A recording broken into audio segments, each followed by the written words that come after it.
ఇక వైసీపీ హయాంలో చేపట్టినటువంటి జేఎస్డబ్ల్యూ స్టీల్ పరిశ్రమ విషయంలో కూటమి సర్కార్ చిత్తశుద్ధిపై తమకు అనేక అనుమానాలు ఉన్నాయంటూ ఇక Jammalamadugu YCP incharge MLC Ramasubba Reddy అన్నారు. 2 ఏళ్లుగా ఉక్కు పరిశ్రమ నిర్మాణ విషయంలో తీవ్ర జాప్యం చేసి జేఎస్డబ్ల్యూ యాజమాన్యం తిప్పలు పెట్టి ఇప్పుడు తిరిగి శంకుస్థాపనకి సిద్ధమవడంపై తీవ్రస్థాయిలో ఆయన మండిపడ్డారు. జేఎస్డబ్ల్యూ ప్రాంతానికి వెళ్తే చంద్రబాబు మోసం బయటపడుతుందని, అందుకే పోలీసులు ద్వారా తమ పర్యటనను అడ్డుకున్నారంటూ కూడా ఆరోపించారు. స్థానిక ఎమ్మెల్యే ఆదినారాయణ రెడ్డి ఇచ్చినటువంటి హామీలను నెరవేర్చాలంటూ కూడా డిమాండ్ చేస్తున్న ఎమ్మెల్సీ రామసుబ్బారెడ్డితో మా కడప ప్రతినిధి Prasad Sharma face to face. Kanitheertham సమీపంలోని జేఎస్డబ్ల్యూ ఏదైతే పరిశ్రమ నెలకొల్పుతుందో ఉక్కు కర్మాగారం వద్ద వెళ్లేందుకు వాళ్ళ వైసీపీ ప్లాన్ చేసుకుంది. అయితే ముందస్తుగా పోలీసులకు అనుమతి కోరినప్పటికీ అనుమతి నిరాకరించడం అయినప్పటికీ కూడా వైసీపీ శ్రేణులు ఇవాళ జేఎస్డబ్ల్యూ విషయంలో తమ పార్టీ వైఖరిని తెలిపేందుకు, తర్వాత గతంలో వైఎస్ఆర్ ప్రభుత్వంలో చేపట్టినటువంటి పనులను ప్రజలకు తెలిపే ఉద్దేశంతో ఇవాళ ఒక కార్యక్రమాన్ని చేపట్టారు. అందులో భాగంగా వైఎస్ఆర్ కాంగ్రెస్ పార్టీ కార్యాలయం నుంచి నారాపురం వెంకటేశ్వర స్వామి ఆలయం దగ్గర ఉన్నటువంటి రాష్ట్ర ర్యాలీ నిర్వహించారు. పోలీసులు అనుమతించకుండా ఇక్కడే ఆగిపోయిన తర్వాత ఈ విషయం నుంచి మాట్లాడేందుకు మనతో ఎమ్మెల్సీ రామసుబ్బారెడ్డి గారు. సార్ చెప్పండి, జేఎస్డబ్ల్యూ వ్యవహారం మీద ఎందుకు వైసీపీ ఇంత పట్టుదలగా ముందుకెళ్తోంది?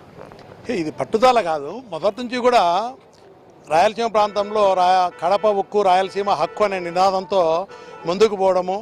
ఆ రోజు రాజశేఖర రెడ్డి గారు ఈ ప్రాంతంలో జమ్మలమడుగు మండలంలో ఈ ఫ్యాక్టరీ 1000 ఎకరాలు నిరుపయోగం ఉన్నాయి అని చెప్పి బ్రహ్మణి స్టీల్ ఫ్యాక్టరీ తీసుకోవాలని ప్రయత్నం చేయడము.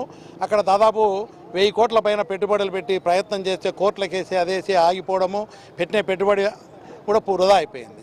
తర్వాత మీరు చూసాము, విభజన చట్టంలో కూడా ఇది రాయలసీమకు కడపకు ఉక్కు ఫ్యాక్టరీ ఏర్పాటు చేయాలని చెప్పి విభజన చట్టంలో కూడా చేర్చడం జరిగింది. కానీ విభజన చట్టం జరిగిన తర్వాత, రాష్ట్రాలు 2 విడిపోయిన తర్వాత, ఆ రోజు ఉన్నటువంటి ప్రభుత్వంలో కూడా తెలుగుదేశం ఉంది, బీజేపీ కలిసే ఉన్నారు. ఆ రోజు విభజన చట్టంలో ఇచ్చిన హామీ ప్రకారం కూడా కేంద్ర ప్రభుత్వం ముందుకు రాకపోవడం, రాష్ట్ర ప్రభుత్వం కూడా తీసుకురాలేకపోవడం మనం అందరం కూడా చూసాం. మీ కేంద్రం ఇవ్వకపోయినా రాష్ట్ర ప్రభుత్వమే, జగన్మోహన్ రెడ్డి గారే ఒక దృఢ సంకల్పంతో ఈ ప్రాంతం మీద అభిమానంతో దానికి పర్మిషన్లు తెచ్చి పెట్టుబడిదారుని తీసుకొచ్చి అన్నీ తీసుకొచ్చి ఊరికే పనులు కొనసాగించింటే అయిపోయే ప్రాజెక్ట్ ఈ పాటికి. దాన్ని కొనసాగించకుండా జగన్మోహన్ రెడ్డి గారికి పేరు వస్తుందని చెప్పి 2 ఏళ్ళు దాన్ని ఆపి జేఎస్డబ్ల్యూ ఎండీ మీద కూడా కేసులు పెట్టి లోపల తోయాలని ప్రయత్నం చేసి ఐపీఎస్ ఆఫీసర్లను కూడా లోపలేశారు. ఆ రోజు ఏమైంది? లాస్ట్కు మళ్ళీ అదే సజ్జన జిందాల్ గారిని, అదే పెట్టుబడిదారిని తీసుకొచ్చి ఈరోజు పనులు కొనసాగిస్తూ ఉన్నారు. ఈరోజు 2 ఏళ్ళు నిర్లక్ష్యం చేశారు. ఇప్పటికి కూడా ఏదో ప్రచార ఆర్భాటం, అదేవిధంగా మీరు చేసినామని చేసుకునే దాంట్లో చిత్తశుద్ధితో ఆలోచనతో ముందుకు పోతున్నారు తప్ప చిత్తశుద్ధితో దీన్ని పూర్తి చేయాలని కాదు.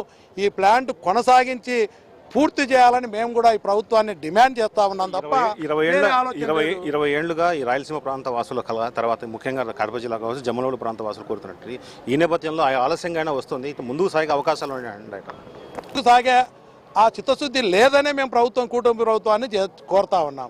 ఈరోజు మేము అక్కడికి వెళ్ళి పరిశీలిస్తామంటే ఏం పోతుంది? మేము కూడా ఆ ప్రాజెక్టు కొనసాగించమని అడిగేదానికి అక్కడ పోయేది. అయ్యా, జగన్మోహన్ రెడ్డి గారు ఇంత చేసినారు, మీరు 2 ఏళ్ళు నిర్లక్ష్యం ఎందుకు చేశారు? 3 బడ్జెట్లు అయిపోయినాయి, ఇంకా 2 బడ్జెట్లే ఉన్నాయి, మళ్ళీ ఎన్నికల దగ్గరికి వస్తూ ఉన్నాయి. మీరు ఈ లోపల పూర్తి చేయండి అని చెప్పి అడిగేదానికి పోతున్నాం తప్ప వేరే కార్యక్రమం లేదు. పోలీసును అడ్డం పెట్టి దౌర్జన్యంగా నిలవరించినందువల్ల ఏమొస్తుంది? అక్కడ పోతే జగన్మోహన్ రెడ్డి చేసిన డెవలప్మెంట్ ప్రజలకు తెలుస్తుందని చెప్పి నిర్బంధిస్తున్నారు పోలీసులు. జమ్మలమడుగులో అనేక పరిశ్రమలు వచ్చాయి, సోలార్ కావచ్చు, సిమెంట్ పరిశ్రమ కావచ్చు. ఈ మధ్యకాలంలో కూటమి నాయకులు చేస్తున్నటువంటి వ్యవహార శైలి అంటే పరిశ్రమల దగ్గర చేస్తున్నట్టు గందరగోళానికి, భయాందోళనకు దారితీసే పరిస్థితుల్లో వాళ్ళు ఇదైతే జేఎస్డబ్ల్యూ కొనసాగుతుందా? అనుమానం లేదా? భయాందోళన ఏం లేదు. ప్రజల విశ్వాసాన్ని కోల్పోయి కూటమి ప్రభుత్వం ఎవరు ప్రశ్నించినా కూడా తట్టుకోలేకపోతా ఉంది. సమాధానం చెప్పలేని పరిస్థితిలో సోషల్ మీడియా మీద కేసులు పెడతా ఉన్నారు. ఎక్కడైనా మేము వచ్చి ఇట్లా పోవాలంటే పోలీసులు అడ్డం పెట్టి పోనీయకుండా నిర్బంధిస్తున్నారు. తప్పుడు కేసులు పెట్టి ఇబ్బంది చేయాలని ప్రయత్నం చేస్తూ ఉన్నారు. అదేవిధంగా రాజోల్ ప్రాజెక్టు కింద 24 లక్షలు ఇప్పిస్తా ఉన్నావు, ప్రాజెక్టు చేపడతామని చెప్పి మీకు ధైర్యం నిజాయితీ ఉంటే ప్రకటన చేసి డబ్బు రిలీజ్ చేయండి.